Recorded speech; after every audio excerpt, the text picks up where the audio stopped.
case of injustice in the sense that this police officer was being treated very leniently, then I still wouldn't excuse the violence and the rioting, but it would at least give more reason why they would react that way.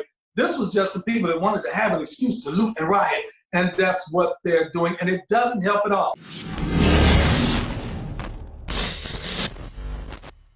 Joining me now is Pastor Darrell Scott. He is also the chairman of the National Diversity Coalition for Trump. Pastor, thank you so much for joining me.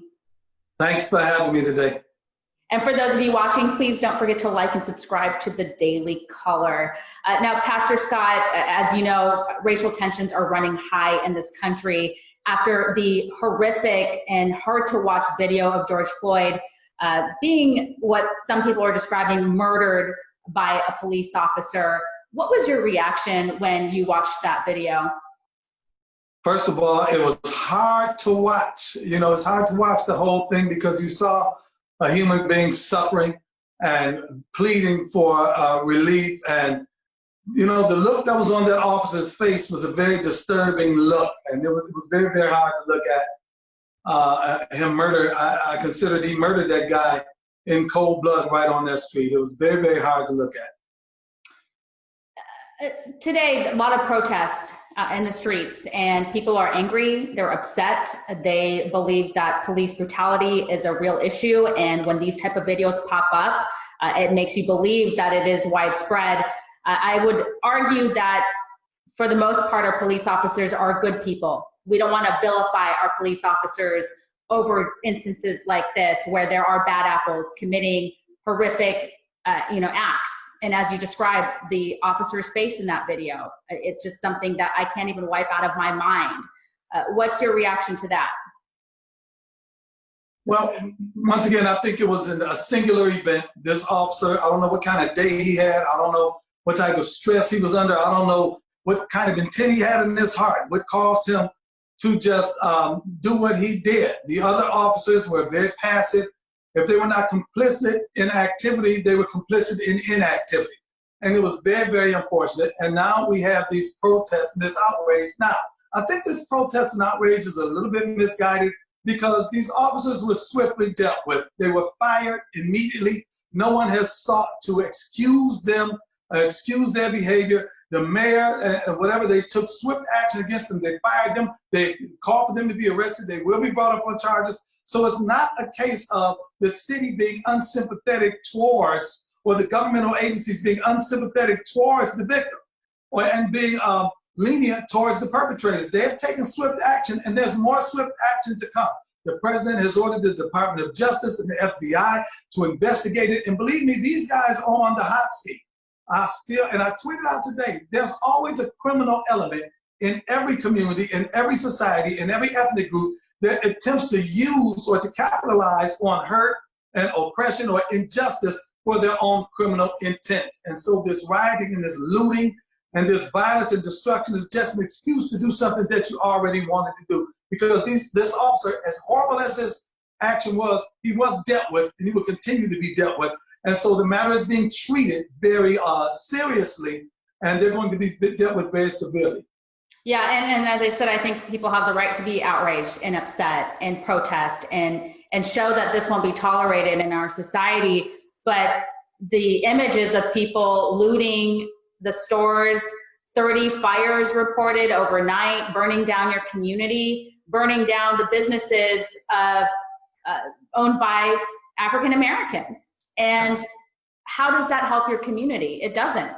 It doesn't help at all. And once again, if this was a case of injustice in the sense that this police officer was being treated very leniently, then I still wouldn't excuse the violence and the rioting, but it would at least give more reason why they would react that way.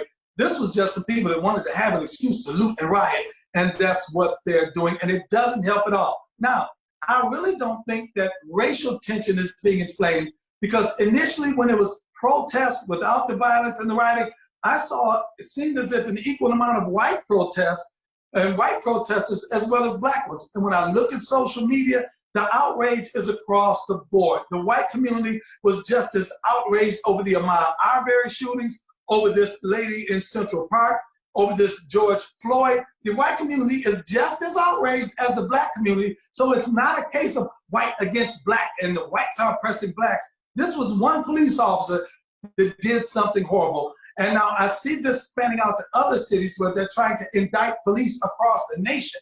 They had something in, I think, Memphis. They had something in California where they're going against police. They're trying to indict police across the nation. And from what I understand, from what I've heard and seen, the police are just as outraged over this incident as the common American citizens are. And so I think it's just certain people trying to fan this into something that it's not. Yeah, absolutely. And there's a lot of hypotheticals and people questioning on social media, and I've heard some on video and on television. Some people say that if Floyd were a white man, this wouldn't have happened, that he wouldn't be dead, and the officers wouldn't have treated him this way. Do you share this belief? If Floyd was a white man and someone captured it on video and shared it with the nation, everyone would be just as outraged. This was a situation where color wasn't even a factor in it. You could just look at this. To be honest, we wouldn't have liked to seen a dog where somebody put his neck on a dog's neck and kill a dog. So this is a colorless crime. Now, to conjecture and to get hypothetical about it, I don't want to engage in that because you can't say. I will say this though: if this was a white man, I would feel just as bad. I would be just as outraged as if it was a black man. And I don't know if you saw this earlier today. The Minneapolis City Council Vice President Andrea Junkins. This is a quote from her. She says, "I'm asking my colleagues to declare a state of emergency, declaring racism as a public health issue. Until we name this virus, this disease that has infected America for the past 400 years, we will never, ever resolve this issue." What do you think about declaring racism as a public health issue?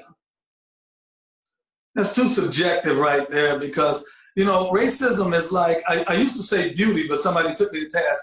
Racism is like, I'll say ugliness. You can't describe it, but you know it when you see it. Oftentimes, racism is very subjective, and it has some broad strokes that are objective, but a lot of it is subjective as well. So, I think that this is someone that's just trying to, capitalize on this incident. I don't know how much race factored in George Floyd's death.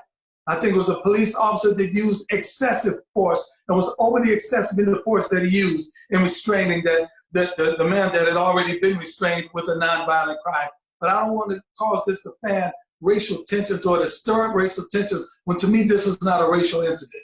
Racism is real. Like we know that. It's real. Of course it's real. And racism is real, but once again, it's subjective in a lot of cases. In a lot of cases, when someone receives racism, the person that is dispensing the racism genuinely doesn't think that they're doing it. And so, oftentimes what a person sows and what a person reaps are two different things. I've had people tell me before, "You were hollering at me." And I responded, "I was not hollering at you because my definition of hollering and your definition of hollering were two different definitions. They were both subjective terms." And so oftentimes racism is subjective. There's a lot of objectivity to it, but some of it is subjective as well. And so we have to deal with it. Basically, there are certain things that are racist, institutional racism. We have to paint that. We can say that as certain policies that used to exist that were institutional, such as segregation, discrimination, things like that. But other things are more subjective, and those have to be dealt with on an individual basis.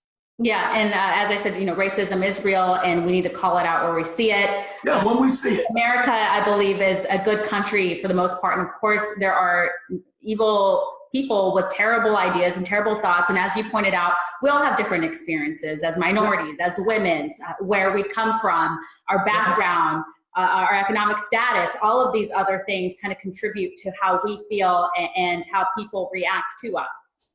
You know what I also think? I think a lot of what is perceived as being racial is in some cases cultural.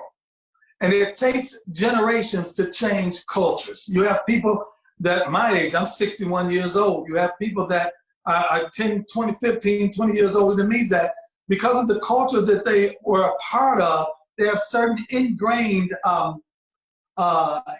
ideas that almost no matter what, it won't go out of them, but the next generation does not share those same ideas or share those same ideals or principles.